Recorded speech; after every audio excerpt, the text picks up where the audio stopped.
Vous savez, dans le monde, de nombreuses personnes sont sous l'influence de l'alcool et font des choses qu'ils ne feraient jamais autrement. Et alors, la question que j'aimerais vous poser, aimeriez-vous être sous l'influence du Saint-Esprit et faire des choses incroyables pour Dieu? Alors, on se retrouve tout de suite pour cet épisode.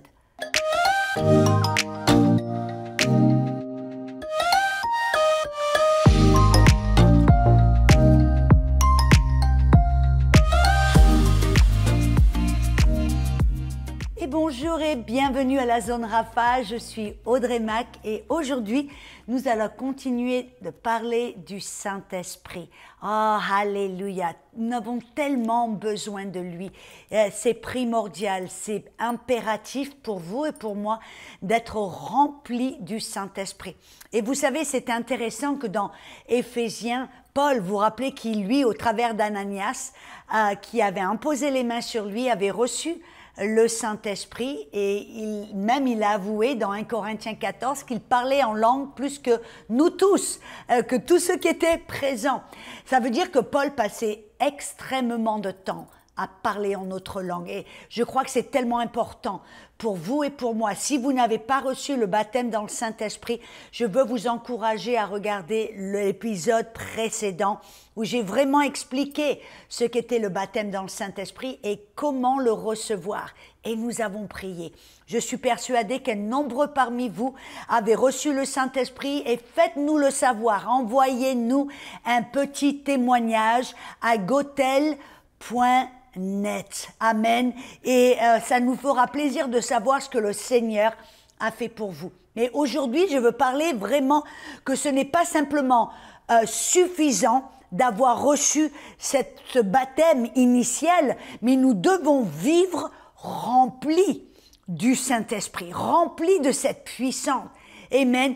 Dieu nous a remplis, mais maintenant nous devons cultiver, prier en langue autant que possible. Et c'est de ça que je vais parler aujourd'hui. Vous voyez l'apôtre Paul qui priait en langue plus que tout le monde. Amen. Il a dit dans Éphésiens chapitre 5 versets 15 et 7, il a envoyé un avertissement. Et il a dit, je vais tourner là, Éphésiens 5, il dit prenez garde. Quand Paul nous dit prenez garde, dans le verset 15 et 16, prenez garde de vous conduire avec circonspection. Vous savez qu'est-ce que ça veut dire, circonspection? Ça veut dire que vous faites attention et que vous êtes vigilant et que vous savez ce qui se passe autour de vous. Vous êtes conscient de ce qui se passe autour de vous et vous êtes sage. Vous regardez, vous savez, vous n'êtes pas simplement à traverser la vie, inconscient de ce qui se passe. Non, vous savez, il dit, soyez, donc je répète, Éphésiens 5, verset 15, nous dit « Prenez garde donc de vous conduire avec circonspection, non comme des insensés, mais comme des sages. Rachetez le temps car les jours sont mauvais. » Oh, Paul nous envoie un avertissement. Et si, pendant les temps de Paul, les temps étaient mauvais, seriez-vous d'accord de dire que nous sommes à la fin de la fin des temps? Et les temps sont vraiment mauvais. On voit ce qui se passe partout dans le monde. Comment l'ennemi travaille dur pour vraiment amener tout un tas de choses qui sont complètement horribles. Nous vivons comme dans les temps de Noé. Amen. Les choses sont de la même manière. Et donc, Paul nous envoie un avertissement de vraiment d'être sage, de faire attention de ce qui se passe. Mais après, et même dans 2 Timothée, il nous donne quelque chose, un peu une description de ce que les temps mauvais, à quoi ça ressemble. Dans 2 Timothée chapitre 3, versets 1 à 5, il dit « Sache que dans les derniers jours, il y aura des temps difficiles, car les hommes seront égoïstes, amis de l'argent, fanfarons, hautains, blasphémateurs, rebelles à leurs parents, ingrats, irréligieux, insensibles. » Et vous savez, la parole insensible, j'aime bien dans la version anglaise et la version même amplifiée, il dit facile à offenser, qui s'offense super facilement et qui garde la rancune. Rancunier serait un bon mot, n'est-ce pas? Insensible, déloyaux, calomniateurs, intempérants, cruels, ennemis des gens de bien, traîtres, emportés, enflés d'orgueil, aimant le plaisir plus que Dieu, ayant l'apparence de piété, mais en ayant renié la puissance. On voit là le tableau que c'est en train de nous peindre, c'est que dans les derniers temps, dans les derniers jours, les gens deviendront comme cela. Et rendez-vous compte, ça ne parle pas seulement du monde, parce qu'il dit, ça a une forme, l'apparence de piété, l'apparence de religion, mais ça dénie la puissance. Voyez l'importance pour vous et pour moi d'être remplis de la puissance du Saint-Esprit. Et là, ça parle de ceux dans l'Église. Oh là là, toute cette liste dont je viens de lire, ça parle de personnes même qui sont dans l'Église. Donc nous devons faire attention et c'est pour cela que nous devons avoir la puissance du Saint-Esprit. Nous devons vraiment nous garder, nous protéger et vivre remplis du Saint-Esprit. Et vous vous rappelez dans Éphésiens 5, versets 15 et 16 où Paul nous dit « Faites attention ». Prenez garde, car les derniers jours seront mauvais. Marchez avec sagesse, circonspection, car les jours sont mauvais. On a vu à quoi ça ressemble ces jours mauvais. Mais écoutez ce que le verset suivant nous dit. Dans Éphésiens 5, 18, il continue à nous dire comment alors nous conduire pour prendre garde, pour faire attention, pour nous protéger des jours mauvais, nous protéger de ce qui se passe dans le monde, même dans certaines églises, amen, où ces gens ont une apparence de piété, mais dénient la puissance, amen, et pour cela deviennent ingrats, deviennent intempérants, deviennent rebelles, deviennent déloyaux, deviennent faciles à offenser et rancuniers. Oh, je vous dis la vérité, cela je le vois beaucoup dans les églises, amen. Et Paul nous dit ce que vous et moi devons faire. Il dit, ne vous enivrez pas de vin, car ça c'est de la débauche, mais soyez au contraire remplis de l'esprit. Amen. Et quand il parle de remplis dans l'esprit, dans le français c'est difficile de vraiment voir la profondeur de ce qu'il dit. Dans le grec, ça veut dire « soyez continuellement remplis de l'Esprit ». Ça veut dire que ce n'est pas simplement quelque chose que l'on fait une fois ou quand on a reçu le baptême dans le Saint-Esprit, mais c'est quelque chose que l'on fait continuellement, tous les jours. On se garde rempli de l'Esprit. Et il nous dit là vraiment que quelque chose d'intéressant, il dit « Ne soyez pas enivrés de vin, mais soyez remplis du Saint-Esprit ». J'aimerais faire un parallèle là, si vous me le permettez. Pourquoi est-ce que Paul a utilisé ce parallèle ou cette image de ne pas être enivré de vin? Pourquoi? Vous savez, avant mon temps, avant que je sois chrétienne, j'étais une petite païenne des païennes. Et je vivais dans le monde de la nuit. C'est-à-dire que j'étais dans les boîtes de nuit, dans les clubs, j'ai vu mon quotient, j'ai vu mon nombre de soulards, de personnes dans les clubs qui buvaient un peu trop et qui étaient vraiment enivrés ou remplis de vin. Et vous savez, quand on est enivré, vous savez qu'est-ce que ça veut dire? Que tout d'un coup, on est sous l'influence de l'alcool. C'est pour ça, si vous vous faites arrêter en voiture et qu'ils vous font souffler dans le petit ballon, ils vont vous dire que vous êtes sous l'influence de l'alcool. Et si vous êtes l'influence de l'alcool, tout d'un coup, ce que vous dites et ce que vous faites, vous allez être un peu hors contrôle, vous allez être sous l'influence de cet alcool. Et c'est pour cela que Paul amène ce parallèle. Il n'y soyez pas enivrés ou sous l'influence de l'alcool, amen, mais soyez enivrés du Saint-Esprit, sous l'influence du Saint-Esprit. Amen. On voit même, c'est intéressant, le jour de la Pentecôte, quand les disciples ont tous été remplis du Saint-Esprit, ils les ont regardés en disant, mais non, il est 9h du matin, ils sont déjà sous. Et Pierre a dit non, nous ne sommes pas sous comme vous le supposez, mais nous sommes remplis du Saint-Esprit. C'est ce que le prophète Joël a prophétisé, que Dieu verserait son esprit sur toute chair, que tes jeunes gens que tes femmes et tes fils seront remplis du Saint-Esprit et prophétiseront. Alléluia. Et vous voyez, ils les ont vus, ils étaient remplis du Saint-Esprit, ils ont tous cru qu'ils étaient sous. Et je crois que c'est de ça que Paul fait allusion.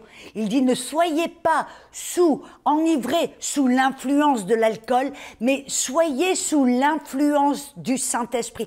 Et quand vous êtes sous l'influence de quelque chose, vous parlez et vous agissez d'une manière différente. Et vous savez, dans mes temps, en tant que petite païenne, vous savez, j'étais souvent, mon petit monde, c'était les clubs, les boîtes de nuit, et j'ai vu pas mal de soulards, j'ai vu pas mal de personnes sous l'influence de l'alcool. Et vous savez, une chose que je me rappelle très bien, c'est que ils avaient l'air d'être remplis de joie. Il y avait toujours cette personne qui rigolait tout d'un coup quand ils avaient un peu trop bu. Ils commençaient à rigoler et à faire des blagues, et ils sortaient de eux-mêmes. Ils étaient pas du tout timides, or que d'habitude ils étaient timides, et tout d'un coup quand ils avaient bu un coup de trop, ils devenaient rigolos et marrants, et ils faisaient des blagues et tout le monde rigolait. Vous savez, un des signes de quand vous êtes rempli du Saint-Esprit et sous l'influence du Saint-Esprit, vous allez être rempli de joie.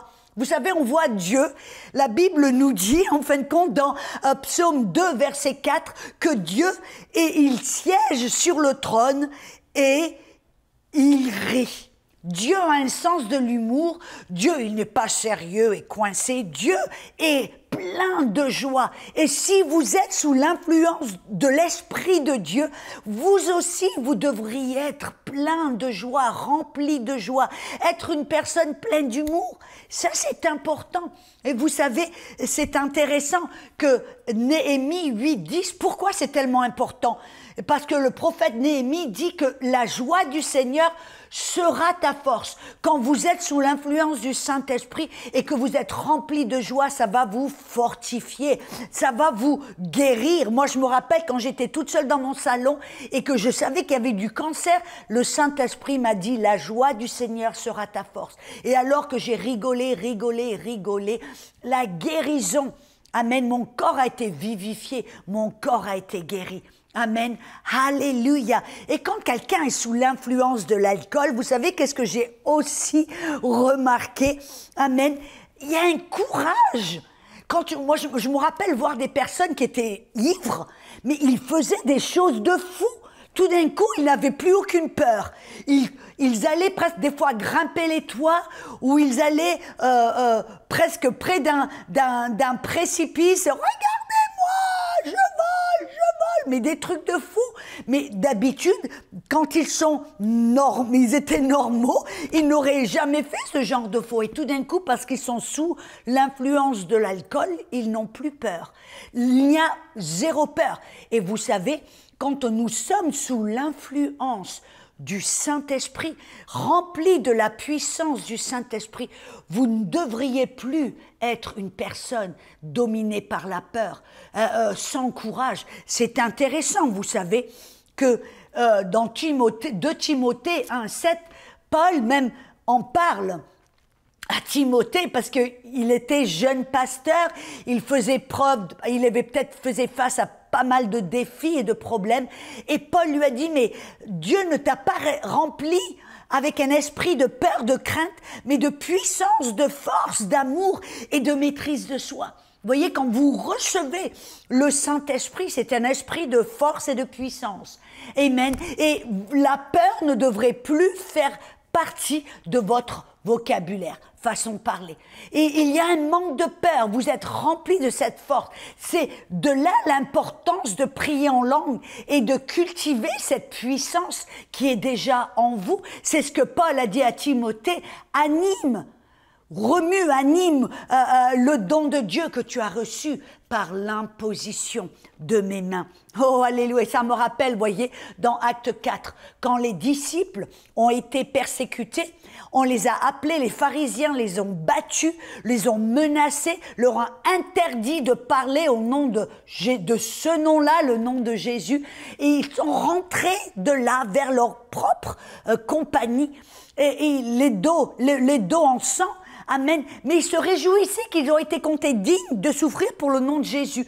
Et vous savez qu'est-ce qu'ils ont fait? Ils disaient, Dieu, donne-nous plus de hardiesse, plus de courage, afin de pouvoir prêcher ton nom avec courage et hardiesse. Vous voyez, la plupart des gens, après avoir été menacés et battus, ils se recroquevillent en se disant « Oh Seigneur, pourquoi est-ce que j'ai été battu? Pourquoi est-ce que j'ai été menacé ?» Mais eux, pas eux. Parce qu'ils étaient remplis de la puissance du Saint-Esprit, ils n'avaient pas peur. Ils sont rentrés avec courage et ils ont demandé à Dieu de les remplir avec encore plus de courage. Et vous savez qu'est-ce qui s'est passé dans Acte 4 ? C'est puissant. Écoutez ce verset de verset 29, acte 4. Il dit, maintenant Seigneur, regarde leurs menaces et donne à tes serviteurs d'annoncer ta parole avec hardiesse, en étendant ta main pour guérir, pour qu'ils se fassent des miracles et des prodiges par le nom de ton saint serviteur Jésus. Et comme ils faisaient leurs supplications, le lieu où ils étaient assemblés fut ébranlé, et ils furent tous remplis du Saint-Esprit et à annoncer la parole de Dieu avec hardiesse. Vous voyez, quand vous êtes remplis du Saint-Esprit, ça vous remplit de courage, de hardiesse. Moi, je me rappelle, je ne suis pas fière de cela, mais bref, c'est un bon exemple. Quand j'étais dans les boîtes de nuit toute jeune, je ne connaissais pas Jésus. Et je me rappelle, c'était le Nouvel An. Et on avait fait avec des amis une petite fête. Amen. Et bien sûr, on avait bu un petit peu trop. Et tout d'un coup, vous savez qu'est-ce qui est rentré dans la salle? C'était une petite fête privée, mais un homme est rentré dans la salle avec un fusil de chasse. Et il rentrait, apparemment, il était frustré, je sais pas ce qu'il avait, mais il menaçait de tirer tout ça. Et puis moi, parce que j'avais bu un petit coup de trop, je suis allée là face au bonhomme en lui disant, mais pourquoi, comment oses-tu venir? Mais j'étais remplie de hardiesse, rempli de courage, je dis, donne-moi ton fusil là, arrête un peu, t'es ce que tu es en train de faire, mais t'as... Et tout d'un coup, j'ai mon ami qui est venu en disant, Audrey, mais non, arrête. Mais d'où est venue cette hardiesse? D'où est venu ce courage? C'était pas naturel. Quand vous voyez un homme avec un fusil pointé vers vous, vous n'allez pas vers lui en lui demandant, lui commandant de vous donner le fusil. Et d'où est venu ce courage et cette hardiesse?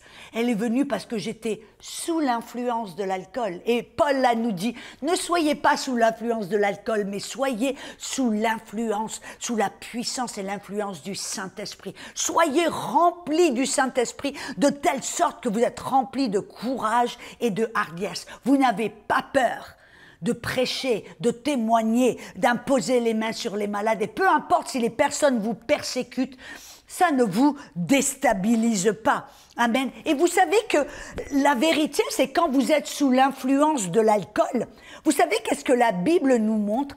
Qu'il y a un passage qui est puissant. C'est dans Proverbe 23, verset 35. Et je vais paraphraser ce passage. Ça parle de quelqu'un qui est sous l'influence du vin et de l'alcool, qui a bu un peu trop. Et il finit ce passage en disant... Et ils m'ont battu, je n'ai rien senti.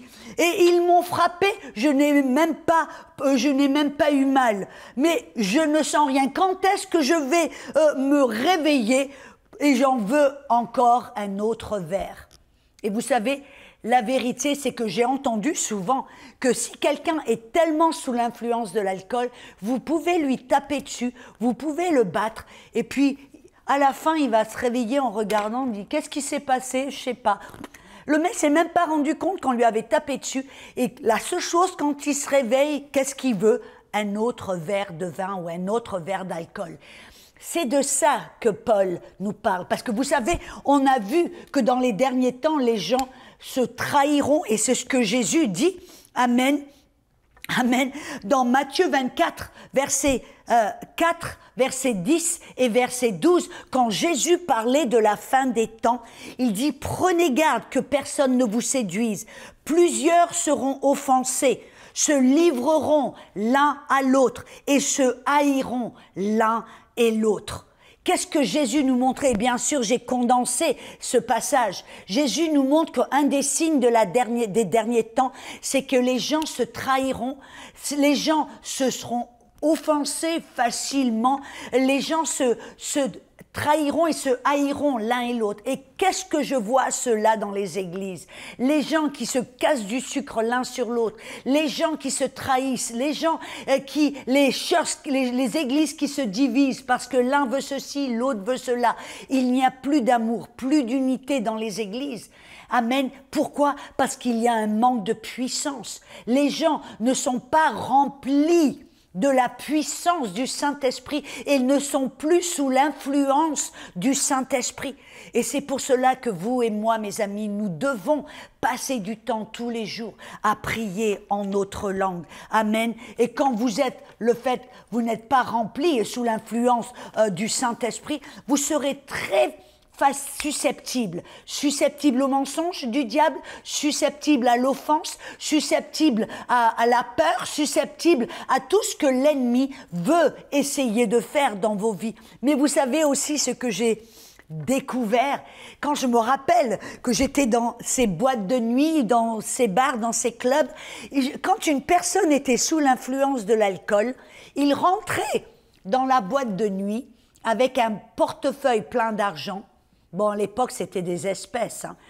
Ils sortaient, ils venaient d'avoir leur salaire, amen, et ils avaient leur portefeuille rempli d'argent et ils sortaient de là, mais sans un rond. Pourquoi?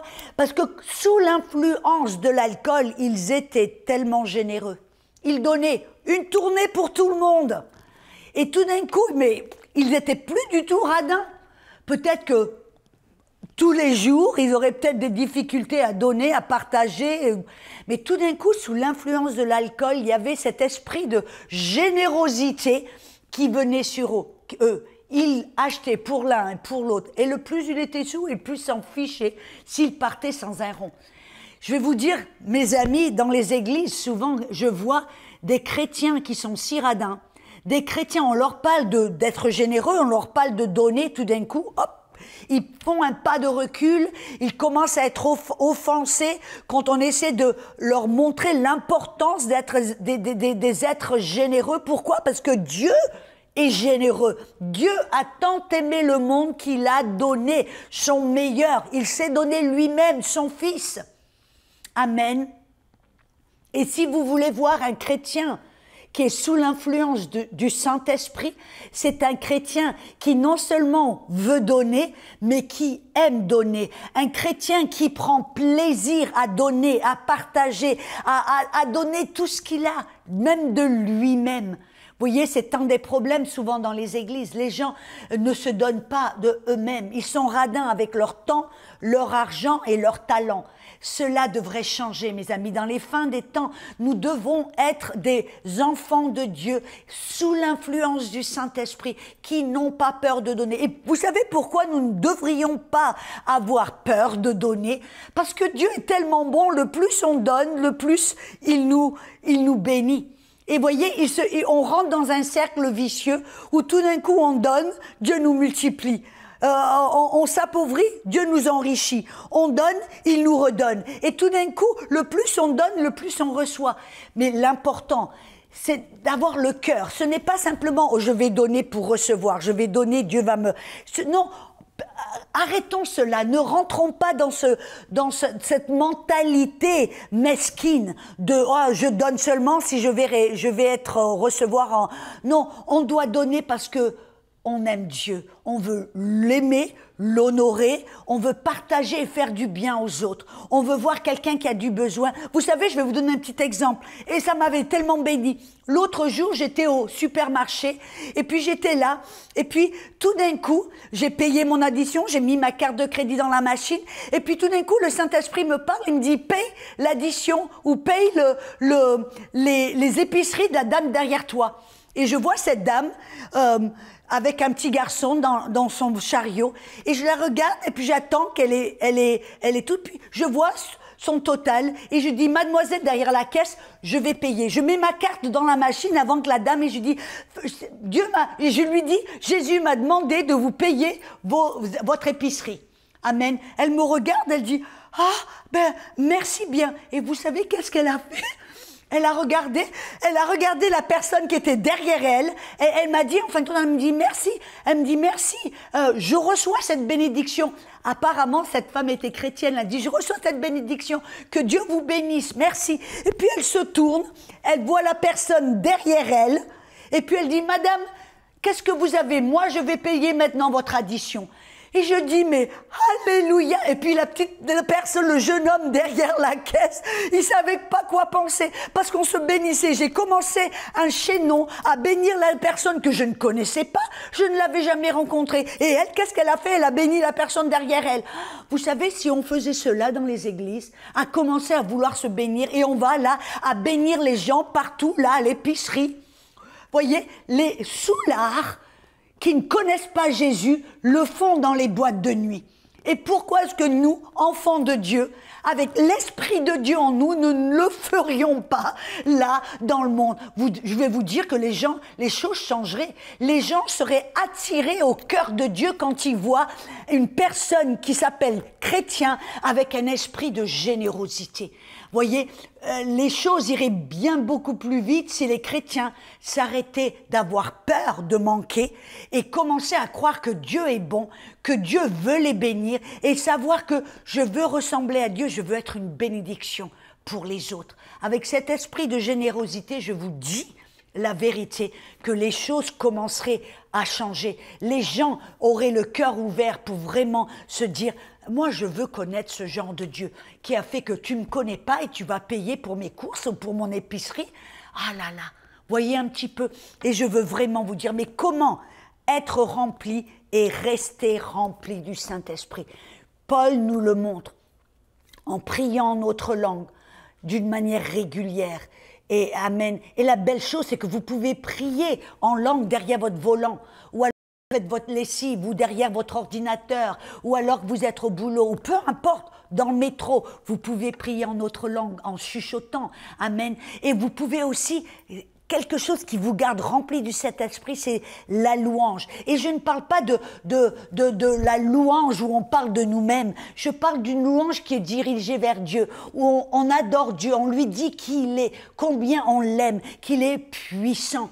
C'est exactement cette manière. Et de chanter dans des chants en notre langue, de prier en notre langue, de louer Dieu. Et si on développe cette vie de louange et de prière en langue, vous resterez continuellement remplis du Saint-Esprit. Mes amis, j'espère que cela vous a béni, vous a aidé et vous inspire et vous encourage à ne pas être ces chrétiens peureux, ces chrétiens radins, mais à être ces chrétiens sous l'influence du Saint-Esprit. Amen. On se retrouve bientôt pour un autre épisode et à bientôt. Je vous aime. Ciao, ciao.